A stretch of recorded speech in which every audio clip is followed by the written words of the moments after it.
Hi friends, இன்றைக்கி வந்து நம்ம ஒரு மோர் குழம்பு எப்படி பண்ணுறதுன்னு சொல்கிறேன். இன்றைக்கி வந்து நான் வெண்டைக்காய் மோர் குழம்பு பண்ண போகிறேன். மோர் குழம்பு வந்து நீர்க்காய் எதுலனாலும் பண்ணலாம். சுரக்காயில் பண்ணலாம், வெள்ளை பூசணிக்காயில் பண்ணலாம், சோச்சோவில் பண்ணலாம். உளுந்த வடை இருக்குது இல்லையா, உளுத்தம்பருப்பில் வடை பண்ணி அதில் கூட மோர் குழம்பு பண்ணலாம். இது வந்து இன்றைக்கி இப்போது வெண்டைக்காய் ஒரு 1/4 கிலோ எடுத்து இந்த மாதிரி சாம்பாருக்கு போடுற மாதிரி அரிஞ்சு வச்சுக்கோங்க. இப்போ வந்து அரைக்கிறதுக்கு வந்து துவரம்பருப்பு வந்து ஒரு 2 டேபிள் ஸ்பூன் எடுத்துக்கோங்க. அது ஒரு 2 மணி நேரம் ஊறட்டும். ஊறின அப்புறமா அதை இந்த கலவையோடு சேர்த்து அரைக்க போகிறோம். அதுலேயே வந்து தனியா ஒரு 2 டேபிள் ஸ்பூன் போட்டுக்கோங்க, சீரகம் ஒரு 1/2 டேபிள் ஸ்பூன் போட்டுக்கோங்க, ஒரு 3 மிளகா போட்டுக்கோங்க. இப்போது இது எல்லாத்தையும் ஒன்றா ஃபஸ்ட்டு அரைச்சிட்டு அதோடு வந்து இப்போ 2 பீஸ் தேங்காய் வச்சுருக்கேன்.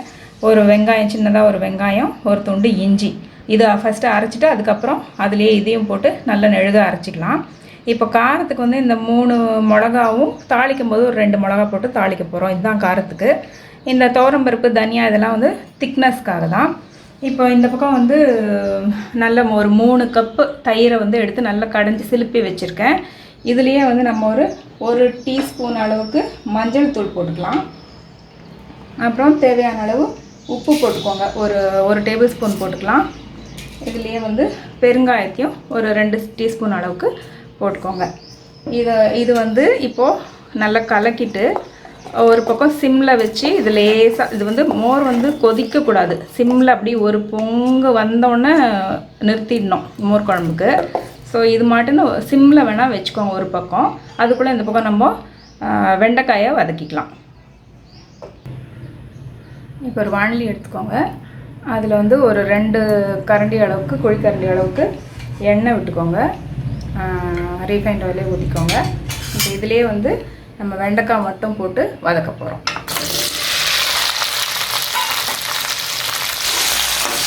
இப்போ வெண்டைக்காயை நல்லா வதக்கி விட்டுக்கோங்க. இது வந்து மீடியம் ஃப்ளேம்லேயே இருக்கட்டும். இப்போ இந்த பக்கம் பார்த்தீங்கன்னா நான் வந்து மோரை வந்து சிம்மில் வச்சுருக்கேன்.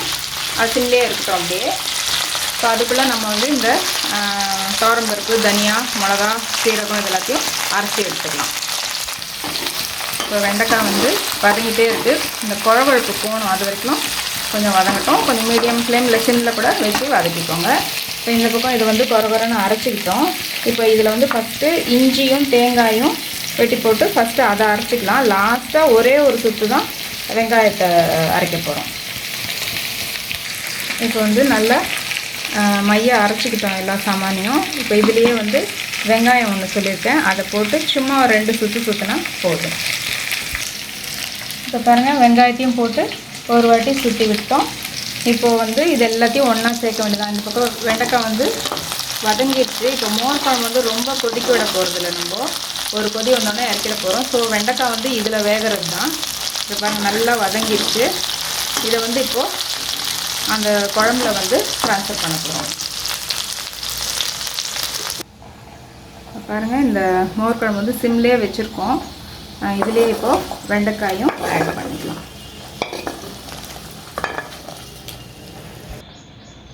இப்போ வெண்டைக்காய் இதில் போட்டாச்சு. இப்போ இந்த அரைச்சி வச்சுருக்க விழுதையும் இதுலேயே ஆட் பண்ணிக்கலாம்.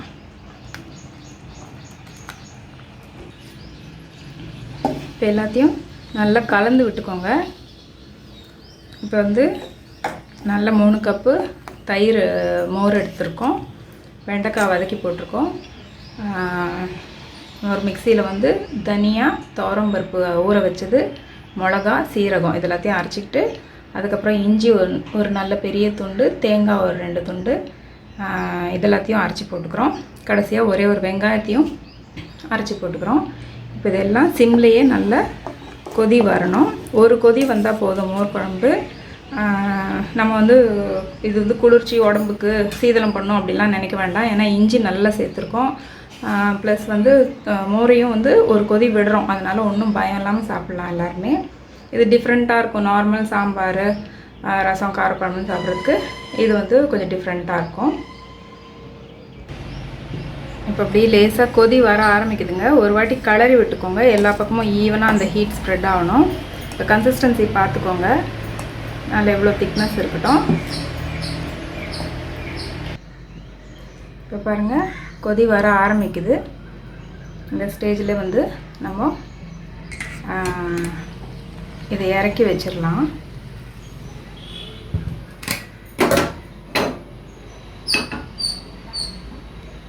இந்த பக்கம் ஒரு பேன் எடுத்துக்கோங்க. இதில் இப்போ தாளித்து கொட்ட போகிறோம். வந்து வெறும் கடுகு, உளுத்தம்பருப்பு, காஞ்ச மிளகா, மோர் மிளகா தாளித்து கொட்டினா இன்னும் சுவையாக இருக்கும், மணமாக இருக்கும். நான் இன்றைக்கி வந்து ஒரு 2 மோர் மிளகாயை இதில் தாளித்து கொட்ட போகிறேன். இப்போ பேன் காஞ்சிருச்சு. ஒரு கரண்டி ரீஃபைண்ட் ஆயிலோ கடலை எண்ணெயோ ஊற்றிக்கோங்க.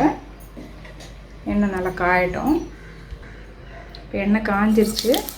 கடுகு போட்டு அடுத்தது உளுத்தம்பருப்பு போட்டுருங்க. இதிலே 2 மோர் மிளகாயும் போட்டு வறுத்துக்கிறேன் நான். இது வந்து இதில் ஊற்றிடலாம்.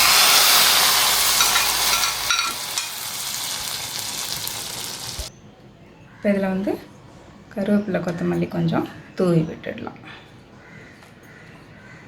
அவ்வளோதாங்க, நம்மளோட சுவையான மோர் குழம்பு ரெடி.